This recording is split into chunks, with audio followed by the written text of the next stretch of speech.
Olá, eu sou Márcia Moana, médica gastroenterologista com foco na saúde intestinal, e no meu dia a dia do consultório eu pego muitos pacientes, mulheres com grandes desafios por problemas intestinais crônicos, e muitas delas são acometidas pela endometriose. E hoje tenho o prazer de convidar colegas da área, que tratam e abordam endometriose no dia a dia.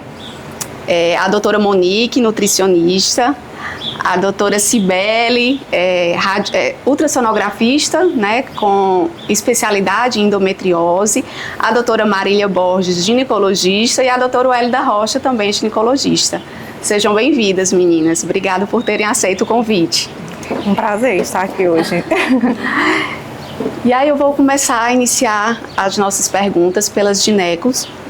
A gente sabe que a endometriose é uma doença inflamatória crônica, que muitas vezes é subdiagnosticada, As mulheres, por muitos anos, chegam a gente sem um diagnóstico definido, sem um diagnóstico tão claro, desesperançosas, assim, tristes por terem umas dores crônicas e nunca ter um diagnóstico.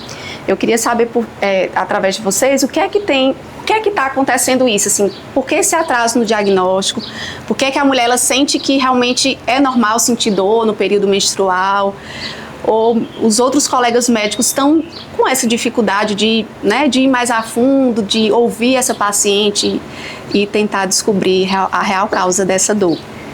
Eu acho que tem muito uma questão histórica em relação a não valorizar tanto as queixas das mulheres, Então, se tu for ver, antes de Cristo, na Grécia, já existia relatos de cólica forte e acreditava-se que era algo normal e que o útero se movimentava dentro do corpo. Então, era tido como uma dor normal, cólicas incapacitantes, e o tratamento era colocar odores agradáveis próximo à vagina, para ver se o útero voltava no lugar, odores ruins perto do nariz para ele não subir para o tórax, e engravidar, porque acreditava-se que um útero desocupado era o que causava isso. Então, assim, por muito tempo foi tratado como normal. Depois surgiu o termo histeria relacionado à hístera, que é útero, como se fosse algo relacionado ao útero. Então foi visto que depois é algo neurológico.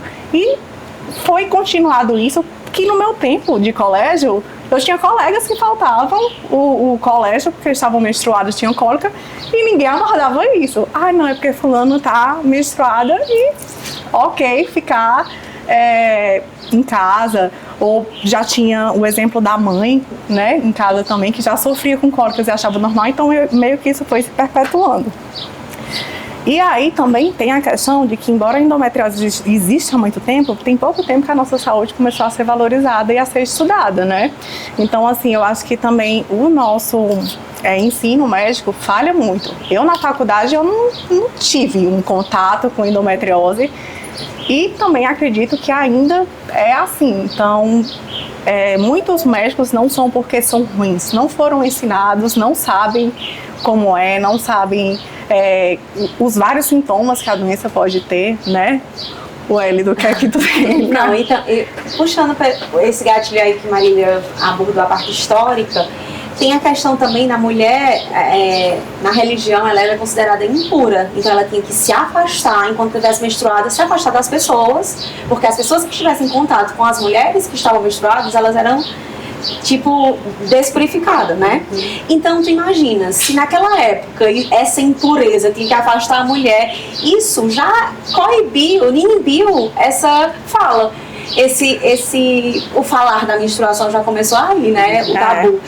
E aí eu acho que tem outra questão, a questão, como a endometriose ela é uma doença crônica inflamatória com provável origem biológica e uma relação muito forte com vários genes, A gente sabe que tem uma relação com mais de 200 genes já catalogados que já foram relacionados à endometriose.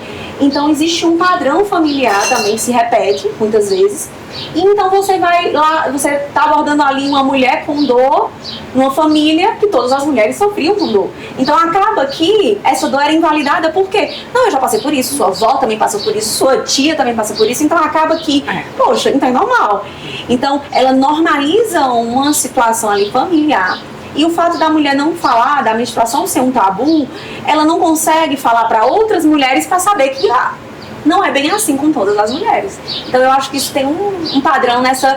A própria história da mulher, a cultura, ela já em si já é um fator que dificulta o diagnóstico, não só médico. A gente culpa muito o médico, mas a própria mulher, ela Sim. afasta o diagnóstico, né? Porque ela normalizou aquilo ali. Apesar dela achar aquilo estranho, todas dizem, meu Deus, isso que é normal. Mas aí quando vai investigar e quando vai ver, ela mesma silenciou por muito tempo. Ficou calada por muito tempo. Entendi. Né? Então tem a história realmente da doença. Assim, o próprio paciente já tem esse pensamento, né? Que pode ser normal, a família já sofria com Sim. isso. E aí às vezes chega no colega, um profissional de saúde e também termina se perpetuando, né? Então, são muitos sinais que são ignorados no dia a dia, né, dessa paciente. Às vezes não é só a dor, às vezes é o fluxo menstrual aumentado, às vezes tem deficiências nutricionais, né, uma ferritina baixa, astenia, essa incapacidade laboral, né, às vezes deixar de ir trabalhar, deixar de ir à escola. Então, isso impacta muito. Eu vejo isso também na parte intestinal. Né? As doenças inflamatórias crônicas do intestino também têm um curso mais demorado. Às vezes o paciente passa de 2 anos para conseguir chegar a fechar um diagnóstico, porque eles muitas vezes relacionam a um padrão alimentar, porque eu exagerei naquela alimentação, ou às vezes por vergonha de procurar um profissional. Então muitas vezes isso pode atrasar muito o diagnóstico. E um estudo europeu que é o ESHRE, né? Que são os compêndios, assim, os guidelines mais atuais, né? Na Europa eles fazem isso a cada 2 anos, mais ou menos. E nesse estudo ele mostrou que hoje no mundo o atraso diagnóstico da endometriose ele envolve de 10 a 12 anos. Então, as pacientes normalmente... Que aumentou. Antes do primeiro sintoma, no primeiro sintoma até o diagnóstico chega em média 10 anos. Então, pode ser de 7 a 13, mas a média 10 anos. E aí, quando você vai pensar, tem outra questão. Essa mulher, quando ela recebeu esse diagnóstico, nessa jornada, desde o dia do primeiro sintoma até o diagnóstico, ela passou por 7 especialistas. Nesse compêndio fala isso. Ela passou por uma média de 7 especialistas, ou seja, ela passou por um ortopedista por causa da dor na lombar, ela passou por um gastroenterologista por causa dos sintomas intestinais, né? Então, ela foi perambulando ali por todas as especialidades. E o fato dessa condição, né, o fato de ser mulher, nunca foi muito valorizado dentro das especialidades, quando a gente pensa numa mulher cíclica, hormonal. Então, às vezes, as outras especialidades, elas não dão tão atenção a isso. E aí vai negligenciando e perpetuando esse gaslight médico, que é o quê? É você desprezar aqueles sintomas, né, e não investigar a fundo. Então, isso vai perpetuando essa negligência do diagnóstico, atraso do diagnóstico, né? E esse paciente, às vezes, vai procurando profissionais diferentes, né? Tipo assim, já fui naquela doutora, ela não resolveu meu problema, vou procurar a opinião de outra. E aí vai. E perde esse segmento. E, às vezes, o último médico é o melhor, porque ele já vê a história toda desenhada, né? O paciente já traz todos aqueles exames, o paciente já traz toda aquela história. Então, fica até mais fácil, né? Quando a gente vê por último esse caso e consegue fechar o diagnóstico. Mas no dia a dia, o que é que vocês veem assim com mais frequência, o que mais causa aquele alerta que realmente deve se pensar em endometriose, vocês duas ginecologistas? Além dessa, eu acho que muitas já vêm com essa história já bem arrastado, né? Já tem alguns anos de doença. Vem, assim, agora sempre que o pessoal relaciona muito a questão só da dor, né? Da cólica menstrual. Quando a gente fala de endometriose, qualquer sintoma cíclico, ele deve chamar a atenção para a gente pensar em endometriose. Então, às vezes chegam pacientes que não chegam com esse quadro tão clássico de uma cólica intensa demais, mas chegam com alterações intestinais no período menstrual, chega com uma dor no ombro no período menstrual, que pode ser um fator para a gente pensar no endometriose de diafragma. Então, existem várias outras queixas, por exemplo, uma dor na relação que já nem é no período menstrual necessariamente, que também entra.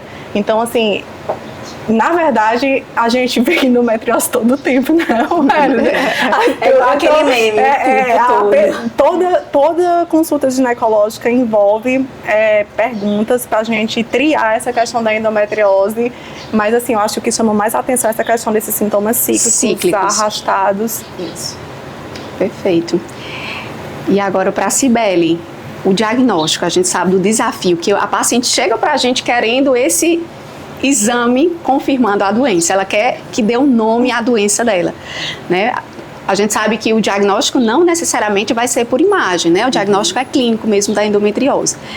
Mas o paciente e o médico muitas vezes deposita toda a sua confiança no médico ultrassonografista ou radiologista para conseguir trazer mais detalhes sobre a doença, para tentar estratificar melhor o tipo da doença. Queria ver no dia a dia, Cibele, como é que você tem visto, né? Essas mulheres assim, que vem também diferente, né? É um exame que você tem que ouvir a paciente, né? Como vocês falaram, os sintomas, eles vão guiar a gente também durante o exame, né, da paciente. E é uma paciente que vem querendo muito aquele diagnóstico, porque ela quer ser tratada, entendeu? Então, são 4 etapas, é um exame um pouco mais demorado, existe um preparo intestinal para que o exame fique bem feito. Então, assim, vem me mostrando muita coisa nova, a endometriose. E a principal é o alívio dos sintomas dessas pacientes, entendeu? A gente, quando faz as etapas direitinho, a gente sempre encontra, nem sempre, né, o diagnóstico é feito pelo exame, mas muitas das vezes a gente encontra e isso dá uma felicidade muito grande, porque a gente sabe que vai oferecer uma vida melhor àquela mulher que tanto precisa, com problemas às vezes no casamento, né, por dor durante a relação, por problemas no trabalho, por causa das cólicas incapacitantes. Então você vai dar um diagnóstico e você vai melhorar a vida daquela paciente. Isso é muito bom para quem trabalha nessa área. E muitas vezes tem que complementar com a ressonância, né? Sim, que é um exame justamente. Que é operador dependente. Ela anda junto, né, com a ressonância, as duas são muito boas, né, para o diagnóstico de endometriose e só vem crescendo, é uma área que vem crescendo muito. A ultrassom com preparo para a pesquisa de endometriose. Como a gente tinha falado antes, vai depender muito do perfil do paciente, da localização da endometriose, para escolher qual o exame, né, diagnóstico mais apropriado. Mas é muito bom quando a gente recebe a paciente com esse laudo, que a endometriose está lá escrito assim, vocês já sabem para que caminho seguir. Então, a paciente chega até mais aliviada, porque já tem um nome a sua doença, ela já sabe os caminhos mais ou menos que vai trilhar, apesar da gente saber dos desafios que a doença crônica inflamatória causa, né? Mas isso é muito bom quando a gente já tem esse diagnóstico fechado. Um adendo importante, Márcia, de falar assim, do exame que é super importante pra gente, é que hoje o diagnóstico da endometriose ele é clínico. Isso. Né? Antigamente o diagnóstico tinha que ser por uma biópsia, uma laparoscopia, que a gente sabe que hoje já não é a melhor opção. Então o diagnóstico ele é clínico baseado nos sintomas e nos exames de imagem. Mas se a gente não tem acesso a esse exame de imagem, ou se esse exame de imagem não me mostra essa endometriose e a paciente tem sintomas clínicos, a gente deve iniciar o tratamento para essas pacientes, porque às vezes existe um atraso no diagnóstico no início do tratamento, porque está aguardando um exame de imagem ou uma alteração que nem sempre vai surgir, né? Porque existe a endometriose superficial que a gente não vai conseguir ver no exame sempre e que pode causar dor incapacitantes. E tem exame operador dependente, né? Que também pode não flagrar, dependendo, né? Não teve um preparo adequado, não fez com um cuidado adequado ou com um especialista, né? Que naquele assunto. Então, assim, embora tenha ainda essa síndrome de São Tomé, que tem que ver para crer na endometriose, a gente tem que desmistificar muito isso, né? E é tanto que a gente vê muitas pacientes chegando com suas sacolas de exames, mas com sua sacola de dores também. Então, do que adianta ter milhões de mapeamentos, exames, e a paciente continuar ali se queixando das mesmas coisas e ninguém tem intervido, assim, em relação à conduta, o manejo tratar mesmo a endometriose, né? E fica muito nessa dependência do nome endometriose, né? E aí a gente tem que trabalhar em cima desse diagnóstico que é clínico, não desmerecendo o diagnóstico de imagem. Por quê? Porque esse diagnóstico de imagem, ele vai partir do princípio de onde essa doença está localizada, porque existem localizações que já, por si só, já indicariam cirurgia, abordagem cirúrgica, né? Mas ele não deve ser contemplado como a coisa mais importante, né? A clínica, você como gastroenterologista, você já tem o poder de clinicamente diagnosticar a endometriose. O difícil é elas acreditarem só na nossa palavra, né? Aí por isso que a gente tem outros recursos, como por exemplo o exame físico. O exame físico na ginecologia, ela sabe, eu tenho capacidade de imaginar aonde está essa doença. Isso. Até eu consigo palpar até uma parte do paramétrio através do toque vaginal, porque como o colo do útero está aqui e na vagina a gente tem acesso ao toque vaginal, a gente consegue pegar esse colo, mobilizar, a gente consegue ver se tem algum abaulamento ali. Alguma aderência. No toque vaginal a gente já sugere, ó, você tem uma aderência do ovário esquerdo, você tem uma aderência do ovário direito, você tem uma... Eu faço uma elevação para ver se tem uma retração também do reto, então a gente já tem como saber se tem acometimento até, sim, numa suposição, claro, Sim. mas profundidade, tamanho, lesão, quem vai realmente fechar o diagnóstico é o ultrassonografista. Mas o exame físico é soberano. É tanto que, às vezes, me perdoe, mas às vezes tem laudo do diagnóstico, espessamento do ligamento pterosacro direito. E quando a gente vai fazer a palpação, né, o toque vaginal, a gente vê que é o contrário, que está totalmente no lado esquerdo, né, que é o lado mais comum. E aí, realmente, a gente consegue, no exame físico, dizer, não, a lesão é aqui, do lado direito. E principalmente se você conversa no lado esquerdo, quando você conversa com a paciente, vai batendo com os achados, com os achados clínicos, né? As dores. E tem para umas pacientes que é um verdadeiro alívio. Quando você fala assim, endometriose, então eu tenho, eu digo, até que o próprio contrário você tem, a gente vai iniciar. Mas eu não acredito que eu estou tendo um diagnóstico agora e que ninguém nunca falou que eu posso ter, né? Que eu também notei, por exemplo, é que alguns pacientes que têm essa queixa e que ainda não foi enviada para um ultrassom, por exemplo, pesquisa de endometriose, para o paciente que tem aquela dor, que já se acostumou com ela, você vai fazer o exame e você já vê a aderência, você já tem os sinais de que aquela paciente tem endometriose, então você já vai indicar aquela paciente para procurar uma ginecologista e para que seja feito o pedido, porque é uma paciente que você detecta durante o exame que ela tem endometriose. No ultrassom transvaginal habitual, sem preparo. Habitual, sem preparo. Às vezes a doença já é tão avançada que já aparece. Então você já coloca no laudo, eu já faço isso hoje já em dia. Sugere, né, que ajuda bastante. Sugiro, indico as pessoas específicas que vão ajudar aquela mulher, entendeu? Porque é uma doença que vem crescendo muito, mas nem todo mundo sabe conduzir bem, né, essas pacientes. Então, hoje em dia, a gente consegue fazer esses diagnósticos também no dia a dia, o que é muito bom. Perfeito. A gente sabe que a história clínica sempre vai ser soberana, o exame físico fundamental. O paciente é que traz o diagnóstico, a gente só precisa ter tempo para ouvi-lo, porque muitos já trazem aquela sacola de exames. Doutora, eu tenho isso aqui, ó. Olha, a gente, não, peraí, primeiro eu preciso entender o que é que você, por que você me procurou, né? E aí eu vou puxar agora para a minha área, o intestino. Eu acho que muitas vezes eu falo tanto hoje de endometriose nas redes sociais, o pessoal pergunta se eu sou também ginecologista. Não, gente, é porque a endometriose está muito envolvida com o intestino, né? Os pacientes que sofrem com disbiose refratária, às vezes uma constipação crônica, às vezes essa constipação cíclica, não, período menstrual, meu intestino ele para de vez, sempre foi assim. Então já causa aquela, já acende aquela alerta, né? Alerta.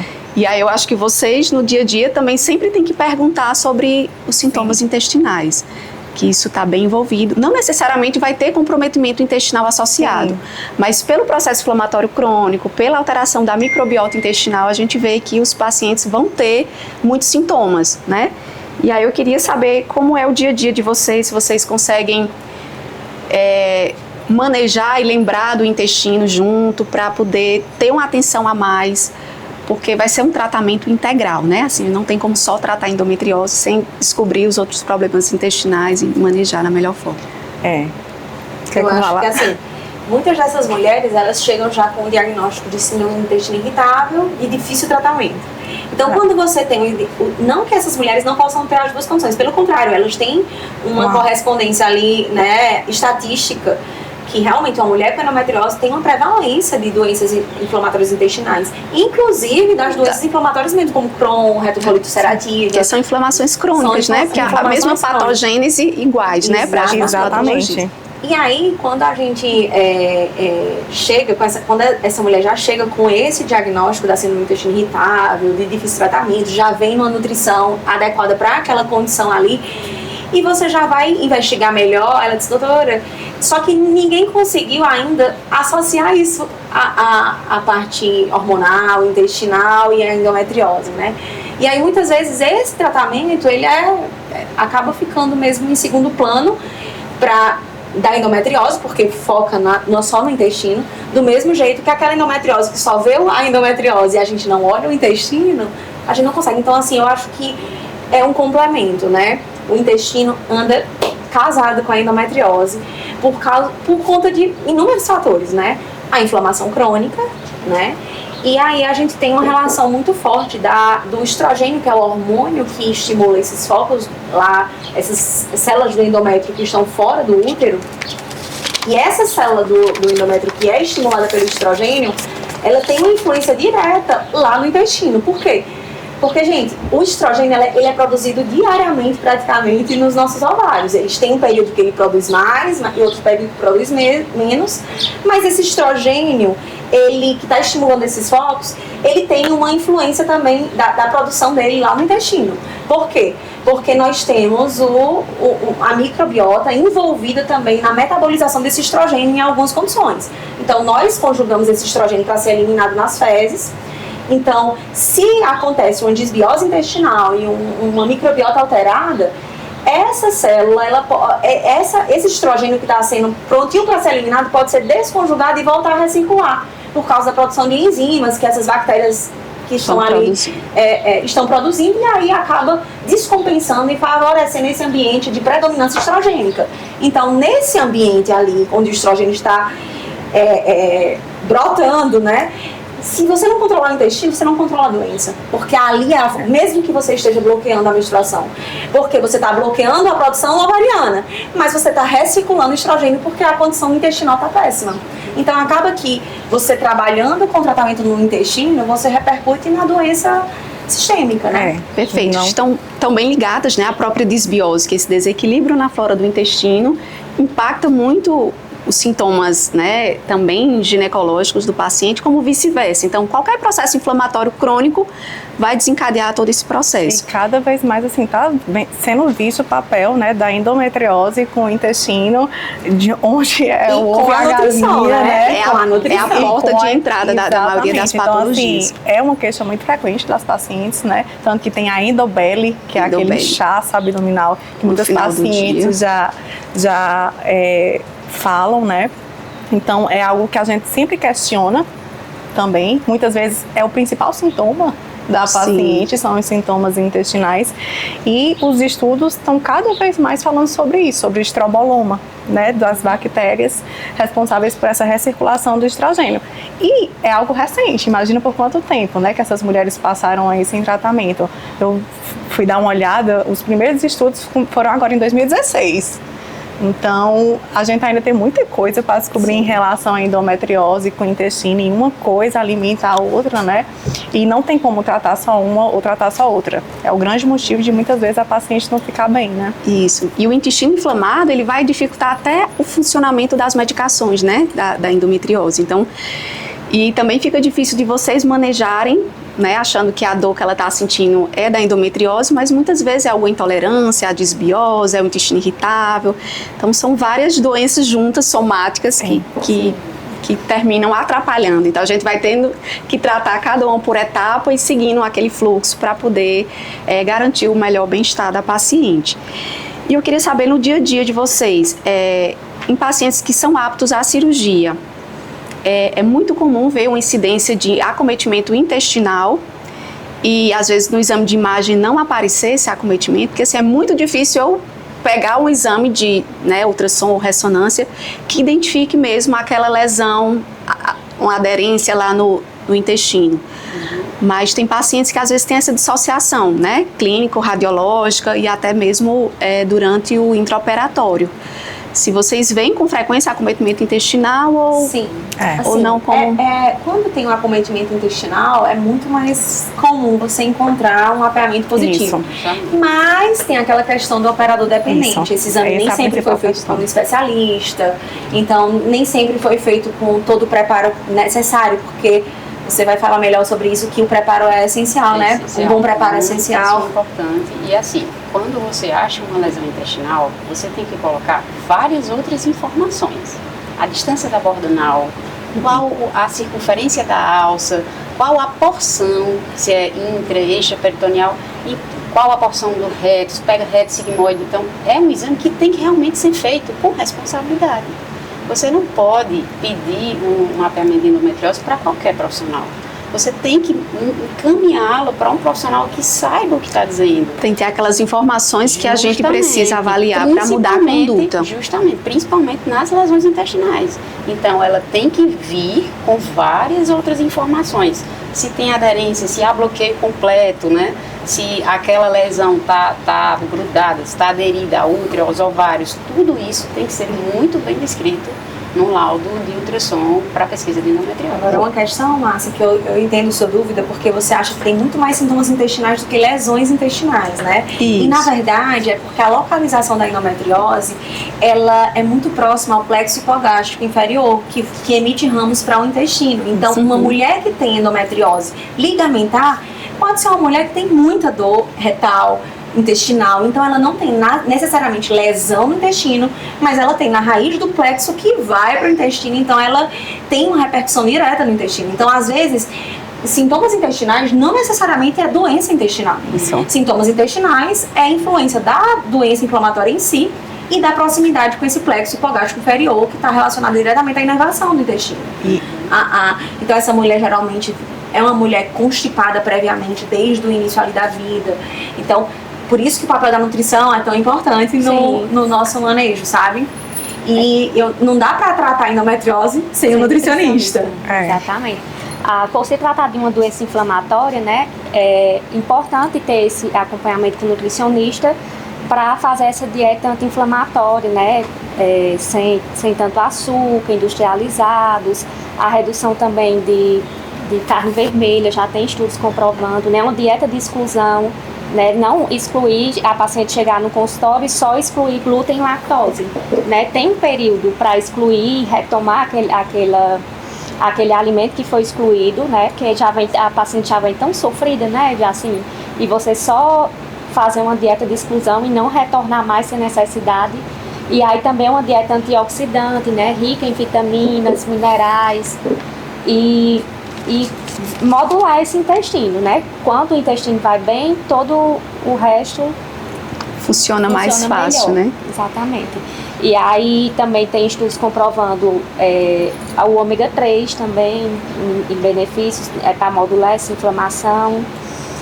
Para pacientes constipados também tem benefícios do magnésio, citrato, também que dá um relaxamento ali em pacientes constipados. As fibras têm que ser muito bem dosadas, porque também tem a função do estrógeno, como você falou, e o excesso dela faz piorar os sintomas, né? Nós tivemos até um caso de uma paciente que vinha de outro profissional com excesso de fibras. Fibras é bom, mas tem a dosagem correta e tem que ser para o paciente certo, né? Isso, e é uma dieta realmente individualizada. A literatura ainda não mostra uma dieta X para paciente com endometriose, né? Dependendo do foco, onde ele esteja, dos sintomas intestinais, e aí é direcionado nesse sentido.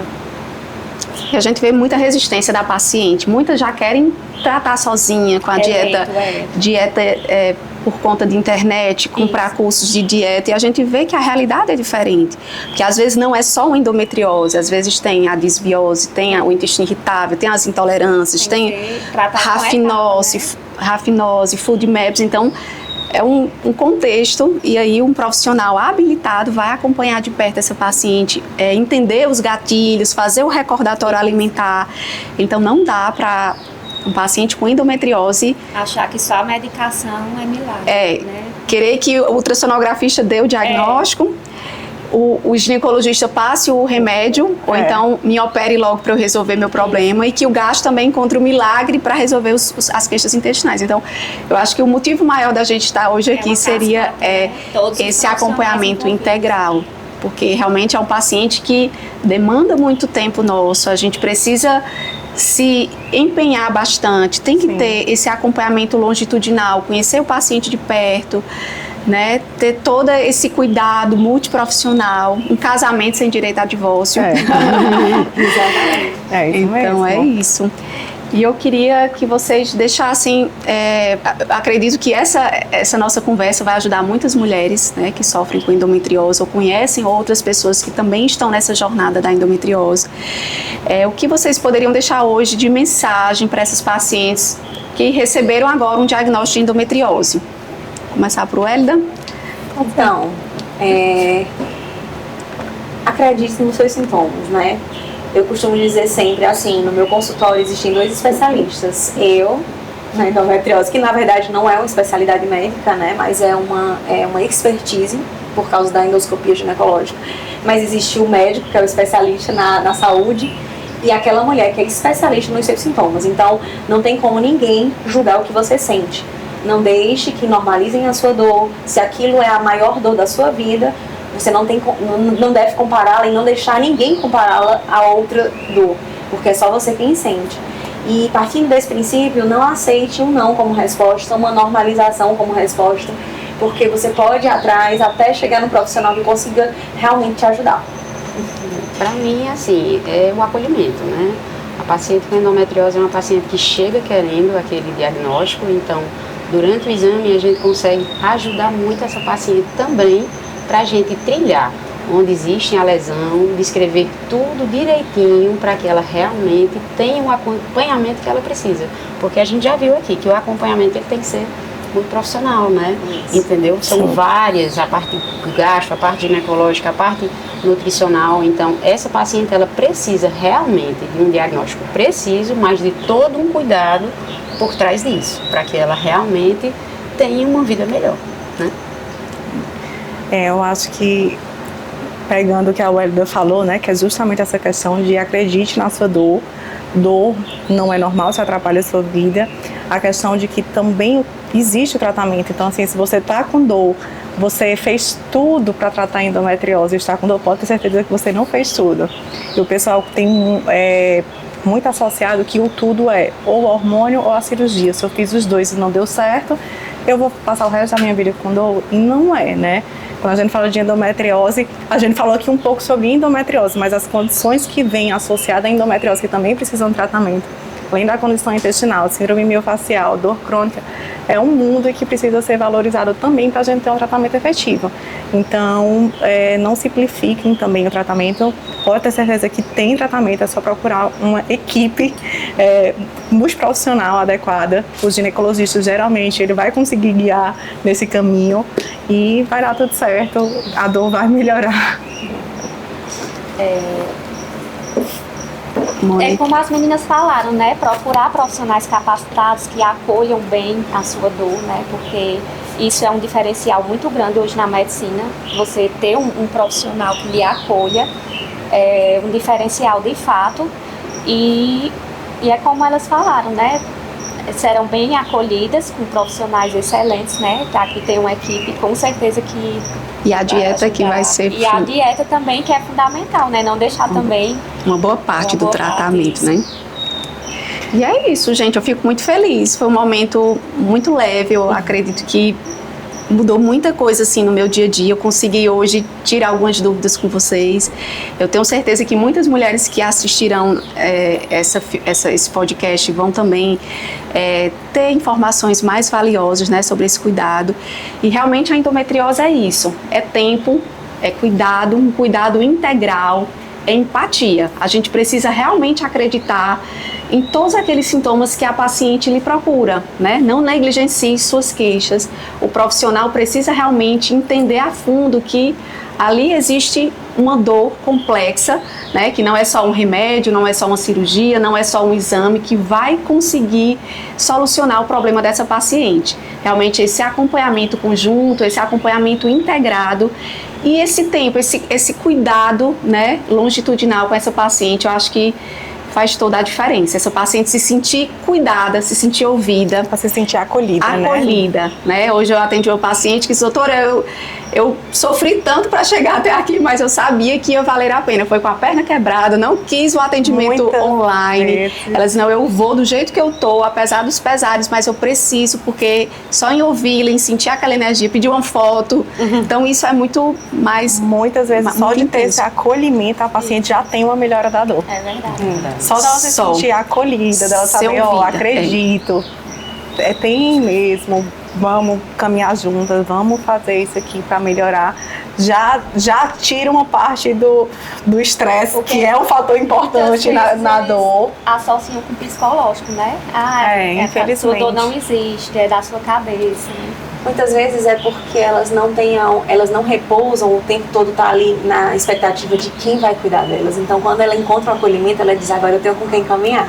E aí ela descansa porque ela sabe que pode contar com você. Então, quando a gente é esse profissional, a gente consegue conduzir nosso paciente a esse lugar de cuidado integral e eles confiam na gente. Até esse limiar da dor muda, né? Parece que até a dor, ela deixa de ser tão intensa, porque se for a dor psicológica, realmente, às vezes a paciente chega com essa dor psicológica, né? Porque não consegue nenhum profissional que acolha e que diga realmente o que ela tem.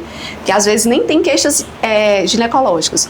Doutora, como é que eu tenho endometriose se eu nunca sofri, eu engravidei da primeira vez, eu nunca tive sangramento intenso, meu fluxo menstrual sempre foi cíclico, regular então muitas até questionam, né, esse diagnóstico. Eu acho que vocês pegam isso diariamente. Mas é isso, é um diagnóstico complexo, não é fácil e a gente está aqui para isso, né? Esse acompanhamento integral faz toda a diferença. O intestino sempre estará envolvido nesse processo. Espero que tenha ajudado você, né, a entender um pouco mais sobre essa doença. Estaremos sempre à disposição para ajudá-las e até um próximo momento. Até logo.